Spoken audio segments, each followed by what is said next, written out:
SDM Sanjana Chaudhary अपने office में बैठी हुई फाइलें देख रही थीं। तभी उनके पास उनकी कॉलेज की दोस्त मिताली का कॉल आता है। दरअसल 4 दिन बाद मिताली की शादी थी। वह बड़ी खुशी के साथ संजना को अपनी शादी में आने का इनविटेशन दे रही थी। संजना ने मुस्कुराते हुए हामी भर दी और उसकी शादी में आने का वादा कर दिया। 4 दिन बाद शादी का दिन आ गया। संजना चौधरी जाने के लिए तैयार हो गई। तभी उनके मन में ख्याल आया, हर रोज गाड़ी और सिक्योरिटी के साथ घूमती हूँ, लेकिन आज क्यों न जरा एक आम लड़की की तरह जाया जाए। कॉलेज की पुरानी यादें ताजा हो जाएंगी। यही सोचकर उन्होंने अपनी गाड़ी और सुरक्षा छोड़ दी। भाई की बुलेट बाइक पर बैठकर वह बिल्कुल साधारण लड़की की तरह अपनी दोस्त की शादी में जाने के लिए निकल पड़ी। जैसे ही एसडीएम संजना चौधरी हाईवे पर पहुंची, आगे पुलिस की बैरिकेडिंग लगी दिखाई दी। कुछ पुलिसकर्मी सड़क पर खड़े होकर वाहनों की जांच कर रहे थे। सबसे आगे दरोगा बच्चन राणा खड़ा था, वर्दी में और पूरी अकड़ के साथ। दरोगा बच्चन राणा का ट्रैक रिकॉर्ड बेहद खराब था। उसके खिलाफ कई बार रिश्वत लेने और फर्जी चालान काटने की शिकायतें दर्ज हो चुकी थीं। लेकिन उसके ससुर एक बड़े जज थे। इसी वजह से उस पर कभी कोई कार्रवाई नहीं हो पाई। अब वह जिस महिला को रोकने जा रहा था, उसे अंदाजा भी नहीं था कि ये महिला उसकी पूरी जिंदगी तहस नहस कर सकती है। एसडीएम संजना को करीब आता देख दरोगा बच्चन राणा ने हाथ उठाकर इशारे से रुकने को कहा। उसकी आवाज में रोब था, अरे ओ लड़की, बाइक साइड में लगा। संजना ने बिना किसी झिझक के बाइक साइड में खड़ी कर दी। दरोगा ने सख्त लहजे में पूछा, कहां जा रही हो? संजना ने शांत स्वर में जवाब दिया, आज मेरी एक दोस्त की शादी है, वहीं जा रही हूं। दरोगा बच्चन राणा ने उसे सिर से पांव तक घूरा और फिर बोला, अच्छा तो मोहतरमा दावत खाने जा रही हैं, मगर हेलमेट कहाँ है? हेलमेट क्या तेरे पिताजी पहनाएंगे? और बाइक भी बड़ी तेज चला रही थी। तेरी खूबसूरती देख मेरा चालान काटने का मन तो नहीं कर रहा, लेकिन क्या करें, ड्यूटी तो ड्यूटी है, मजबूरी है, चालान करना ही पड़ेगा। ये कहते हुए उसने चालान बुक निकाल ली। संजना समझ गई कि चालान तो बस बहाना है, उसकी नीयत खराब है, मामला कुछ और है।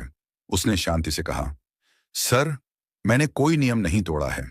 यह सुनकर दरोगा सख्त लहजे में बोला, ओ मैडम, हमें कानून मत सिखा। पुलिस हम हैं, तुम नहीं। कायदे कानून हमें अच्छी तरह पता है। संजना बस चुपचाप उसे देखती रही। तभी बच्चन राणा ने गुस्से में ऊंची आवाज में कहा, तू ऐसे नहीं मानेगी, तुझे कानून सिखाना पड़ेगा। अगले ही पल दरोगा बच्चन राणा ने अचानक उसके गाल पर जोरदार थप्पड़ मार दिया और गुर्राकर बोला, बहुत सवाल पूछती है, पुलिस जो कहे उसे चुपचाप सुनना चाहिए। संजना का सिर एक पल के लिए झटका खा गया, लेकिन उसने खुद को तुरंत संभाल लिया। उसकी आंखों में अब गुस्से की तेज लपटें साफ नजर आ रही थीं। दरोगा बच्चन राणा ठहाका मारकर हंसा और अपने साथियों से बोला, अभी भी इसकी अकड़ बाकी है, लगता है इसे अच्छे से सबक सिखाना पड़ेगा। तभी एक सिपाही आगे बढ़ा और बोला, साहब, इसे थाने ले चलते हैं, वहीं इसकी सारी अकड़ निकाल देंगे। दरोगा ने हामी भरी, हाँ, थाने ले चलो, इसे वहीं समझ आएगा कि पुलिस से कैसे बात करनी चाहिए। इतना कहते ही एक सिपाही और दरोगा ने संजना का हाथ पकड़कर उसे खींचने की कोशिश की और बोले, चल, जीप में बैठ। संजना ने गुस्से से अपना हाथ झटक दिया और सख्त आवाज में बोली, यह सब करने की हिम्मत भी मत करना। उसकी आवाज में ऐसी दृढ़ता थी कि सिपाही एक पल के लिए सहम गया, लेकिन दरोगा बच्चन राणा का पारा और चढ़ गया। उसने सिपाहियों को आदेश दिया, इसका घमंड तोड़ो। सिपाही आगे बढ़ा और बेरहमी से संजना के बाल पकड़कर उसे जबरदस्ती घसीटने लगा। दर्द से संजना कराह उठी, लेकिन फिर भी उसने अपनी असली पहचान छुपाए रखी। वह देखना चाहती थी कि ये लोग अपनी नीच हरकतों में कितनी हद तक जा सकते हैं। इसी बीच एक और सिपाही ने गुस्से में उसकी बाइक पर लात मारकर नीचे गिरा दी। वह बोला, बड़ी आई शरीफ बनने, अब तेरा खेल खत्म। संजना अब पूरी तरह समझ चुकी थी कि ये लोग पुलिस की वर्दी में छिपे हुए गुंडे हैं।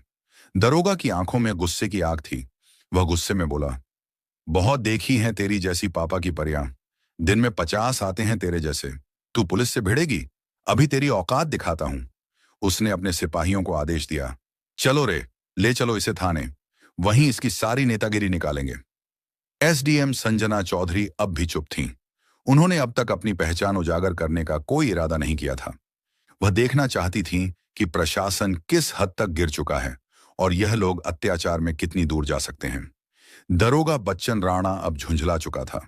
उसके सामने एक लड़की खड़ी थी जिसने थप्पड़ खाए, बाल खिंचवाए, हाथ पकड़कर घसीटी गई, लेकिन फिर भी उसने एक शब्द तक नहीं कहा। उसकी यह चुप्पी दरोगा के अहंकार को और भड़का रही थी। उसने गुस्से से सिपाहियों को घूरते हुए आदेश दिया, ले चलो इसे थाने, वहीं देखेंगे इसका क्या करना है। दो सिपाहियों ने संजना के दोनों हाथ पकड़ लिए और जबरदस्ती घसीटने लगे। तभी संजना ने पहली बार जोर से कहा, छोड़ो मुझे। दरोगा हंस पड़ा और बोला, ओहो, अब जुबान खुली है तेरी, चल थाने में देखेंगे कितना बोलती है। थाने पहुंचते ही दरोगा बच्चन राणा ने जोर से चिल्लाकर कहा, अरे कोई चाय पानी और समोसे लाओ, आज एक स्पेशल केस आया है। संजना अब भी शांत खड़ी थी। वह गौर से देख रही थी कि आम जनता के साथ पुलिस किस तरह का व्यवहार करती है। कुछ देर बाद दरोगा ने अपने जूनियर को पास बुलाया और धीरे से कहा, सुन, किसी तरह इस पर कोई फर्जी केस बनाकर डाल दे। सिपाही चौंक कर बोला, क्या केस साहब? दरोगा ने कहा, कोई भी, चोरी, लूट, डकैती, जो भी ठीक लगे, बस इसे अंदर डालना है। इसकी अक्ल ठिकाने लगानी है, इसकी सारी नेतागिरी निकालनी है। संजना यह सब सुन रही थी, लेकिन अब भी उसने कोई प्रतिक्रिया नहीं दी। वह चुपचाप सब सह रही थी, मानो सही समय का इंतजार कर रही हो। दरोगा बच्चन राणा अपनी टेबल पर बैठा कलम घुमाते हुए बोला, अपना नाम बता और घर का पता बता। संजना चुप रही। दरोगा ने फिर से पूछा, बेहरी है क्या? सुनाई नहीं देता, नाम बता अपना। संजना अब भी शांत रही।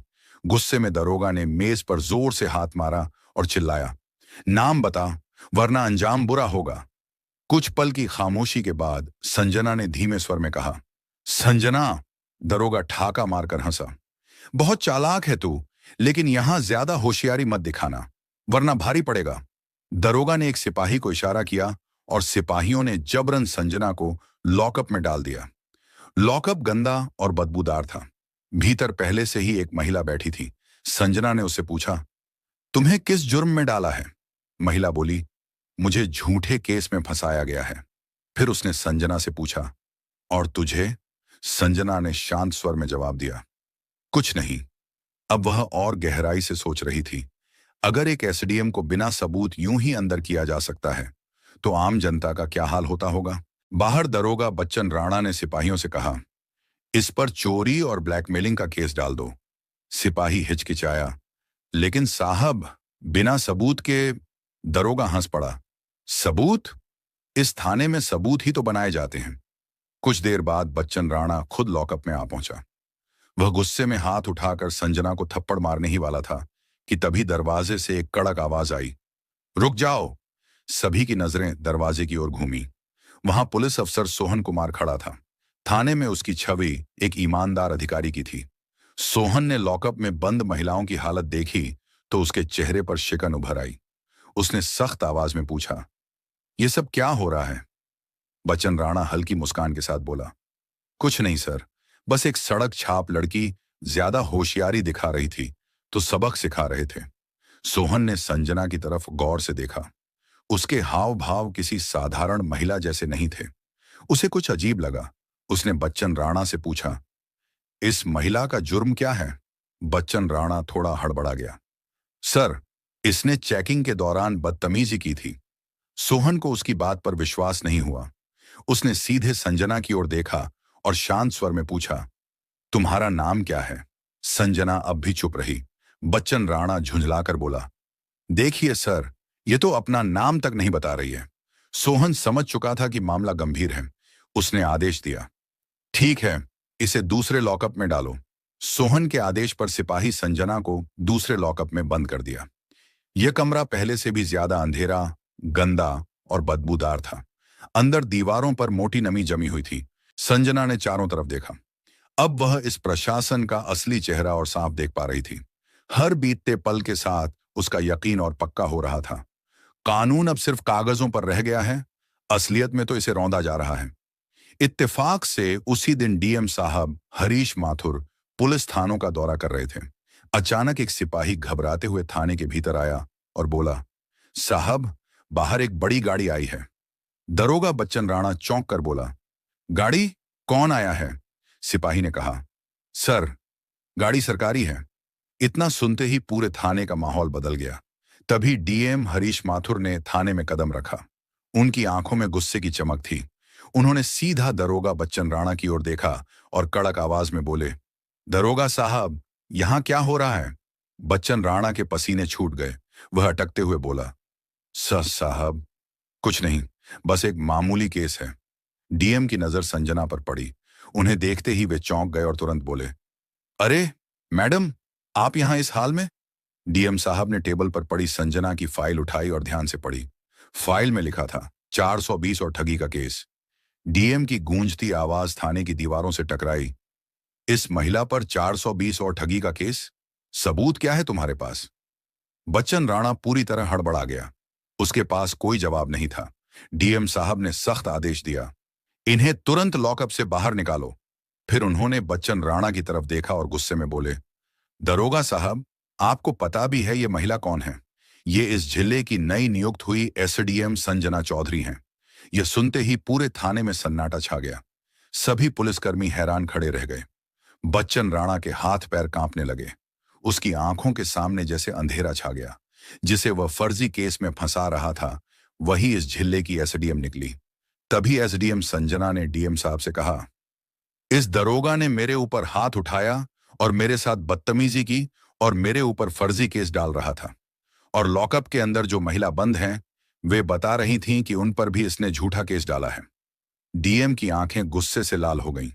उन्होंने कड़े स्वर में कहा, क्यों दरोगा बच्चन राणा, तुम्हारी हिम्मत कैसे हुई एसडीएम मैडम पर हाथ उठाने की और झूठा केस डालने की? और एक निर्दोष महिला पर भी? बच्चन कुछ बोलने ही वाला था कि तभी पुलिस अफसर सोहन कुमार तेज आवाज में बोला, सर, मुझे पहले से ही शक था कि यहां कुछ गड़बड़ है। अब बच्चन राणा पूरी तरह अकेला पड़ चुका था। संजना ने अब अपना असली रूप दिखाया। उनकी आवाज अब भी शांत थी, लेकिन लहजा इतना सख्त कि पूरे थाने में खामोशी छा गई। दरोगा बच्चन राणा, तुम्हें इसी वक्त सस्पेंड किया जाता है। तुम्हारे खिलाफ विभागीय जांच बैठेगी और तुम पर आपराधिक मुकदमा दर्ज होगा। बच्चन के होश उड़ गए। उसके चेहरे पर हवाइयां उड़ रही थीं। एसडीएम संजना चौधरी ने आगे कहा, अब तुम्हारी असली जगह तुम्हारी अपनी जेल में होगी। गिरफ्तार करो इसे। डीएम हरीश माथुर ने भी कड़क आदेश दिया, दरोगा बच्चन राणा को तुरंत हिरासत में लो। पूरा थाना सकते में आ गया। जो सिपाही अभी तक बच्चन के इशारे पर चलते थे, वही अब उससे दूरी बनाने लगे। पुलिस ऑफिसर सोहन कुमार ने आवाज लगाई, हवलदार, दरोगा बच्चन राणा को हिरासत में लो। सिपाही आगे बढ़े और बच्चन राणा को पकड़ लिया। उसके चेहरे का रंग उड़ चुका था। उसे पहली बार एहसास हुआ कि उसका खेल अब खत्म हो गया है। लेकिन तभी उसने आखिरी दांव खेला।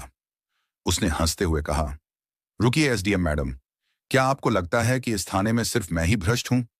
पूरा सिस्टम मेरे साथ है। ये सब पुलिस वाले भी शामिल हैं और कड़ियां ऊपर तक जुड़ी हैं। ये सुनते ही कई पुलिसकर्मी घबरा गए। उनके चेहरों पर डर साफ झलक रहा था। कुछ ने निगाहें झुका लीं तो कुछ के पैर कांपने लगे। संजना ने डीएम की ओर देखा और गंभीर आवाज में बोली, सर, यह सिर्फ एक अफसर का मामला नहीं है। इस पूरे थाने की गहन जांच जरूरी है। यहां कोई भी दूध का धुला नहीं है। डीएम हरीश माथुर ने तुरंत आदेश दिया, अभी एंटी करप्शन ब्यूरो एसीबी को बुलाओ। पूरे थाने की जांच होगी। डीएम के आदेश के साथ ही थाने में अफरा तफरी मच गई। कुछ पुलिसकर्मी बुरी तरह सहम गए और जैसे ही एसीबी की टीम पहुंची और पूछताछ शुरू हुई, कई के चेहरों का रंग उड़ गया। कुछ के हाथ कांप रहे थे तो कुछ की टांगे। माहौल पूरी तरह बदल चुका था। तभी एक हवलदार कांपते हुए आगे बढ़ा और हाथ जोड़कर बोला, मैडम, मुझे माफ कर दीजिए। मैं तो सिर्फ आदेशों का पालन कर रहा था। संजना ने सख्त नजरों से उसकी ओर देखा, लेकिन कुछ नहीं कहा। इसी बीच एक और सिपाही डरते डरते एक फाइल लेकर आगे बढ़ा और बोला, मैडम साहिबा, हमारे बड़े साहब भी इसमें शामिल हैं। संजना चौधरी चौंक कर बोली, कौन बड़े साहब? सिपाही ने घबराते हुए धीरे से कहा, एसएसपी साहब। थाने में एक बार फिर सन्नाटा छा गया। अब मामला सिर्फ बच्चन राणा तक सीमित नहीं था। भ्रष्टाचार की जड़ें और भी गहरी थीं। डीएम हरीश माथुर ने गहरी सांस ली और सख्त लहजे में कहा, इस थाने का पूरा स्टाफ तत्काल प्रभाव से निलंबित, सस्पेंड किया जाता है। विभागीय जांच बैठेगी और एसीबी पूरी छानबीन करेगी। ये सुनते ही थाने में हड़कंप मच गया। कुछ पुलिसकर्मी घबराकर अपने फोन निकालने लगे, कोई बचने का रास्ता ढूंढने लगा, तो कुछ चुपचाप सिर झुकाकर खड़े रह गए। लेकिन अब कोई नहीं बच सकता था। संजना चौधरी ने दृढ़ स्वर में डीएम साहब से कहा, अब हमें एसएसपी साहब से भी पूछताछ करनी होगी। डीएम साहब ने तुरंत आदेश दिया, एसएसपी को अभी बुलाया जाए। पत्रकारों को जैसे ही खबर मिली कि पूरा थाना सस्पेंड हो गया है, वे तुरंत ब्रेकिंग न्यूज देने लगे। अब मामला पूरे जिले में फैल चुका था। थोड़ी देर बाद एसएसपी साहब भी थाने में पहुंच गए। उन्होंने चारों तरफ देखा और तेज आवाज में कहा, यह क्या नाटक चल रहा है? लेकिन एसडीएम संजना चौधरी शांत खड़ी थी। उन्होंने सीधी नजर एसएसपी की आंखों में डालते हुए ठंडी लेकिन दृढ़ आवाज में कहा, क्या आपको लगता है कि आप बच जाएंगे? फिर उन्होंने फाइल एसएसपी के हाथों में थमा दी और कहा, ये देखिए, आपके सारे काले कारनामों के सबूत। फाइल में घोटाले, फर्जी केस और वसूली के पुख्ता सबूत दर्ज थे। एसएसपी के चेहरे का रंग उड़ गया, माथे से पसीने की बूंदें टपकने लगीं। डीएम साहब ने अब देर नहीं की। उन्होंने सख्त आदेश दिया, एसएसपी को तुरंत गिरफ्तार करो। उनके खिलाफ विभागीय जांच के साथ साथ आपराधिक मुकदमा दर्ज होगा। इतने बड़े अधिकारी की गिरफ्तारी का आदेश सुनकर पूरा पुलिस महकमा हिल गया। यह पहली बार था जब किसी ने इतनी ऊंची कुर्सी पर बैठे अधिकारी को खुलेआम बेनकाब किया था। जैसे ही एसएसपी की गिरफ्तारी हुई, मामला राज्य स्तर तक पहुंच गया। मुख्यमंत्री ने तत्काल आदेश दिया, जिले के सभी भ्रष्ट अधिकारियों की सूची बनाई जाए और उन्हें गिरफ्तार किया जाए। इस आदेश के बाद 40 से ज्यादा पुलिस अधिकारी, 20 आईएएस अफसर और कई बड़े राजनेता गिरफ्तार कर लिए गए। एसडीएम संजना चौधरी की ईमानदारी और साहस ने पूरे सिस्टम को हिला दिया। अब जिले में एक नई प्रशासनिक टीम नियुक्त हुई और भ्रष्टाचार पर सख्ती से निगरानी रखी जाने लगी। संजना चौधरी ने अपना कर्तव्य पूरा किया। उन्होंने साबित कर दिया कि अगर इरादे मजबूत हों तो ईमानदारी से पूरा सिस्टम बदला जा सकता है। दोस्तों, इस कहानी से हमें एक गहरी सीख मिलती है। हिम्मत और ईमानदारी से बड़ी कोई ताकत नहीं होती। जब इंसान सच्चाई का रास्ता चुन लेता है तो बुराई चाहे कितनी भी ताकतवर क्यों ना हो, अंत में उसे झुकना ही पड़ता है। अगर आपको यह कहानी अच्छी लगी हो तो वीडियो को लाइक जरूर करें, अपने दोस्तों और परिवार के साथ शेयर करें ताकि यह संदेश और लोगों तक पहुंचे। और हाँ, चैनल को सब्सक्राइब करना न भूलें ताकि आगे भी ऐसी दमदार कहानियां आप तक सबसे पहले पहुंचें। आपकी राय हमारे लिए बहुत कीमती है, इसलिए कमेंट में लिखकर जरूर बताइए कि यह कहानी आपको कैसी लगी। धन्यवाद। जय हिंद।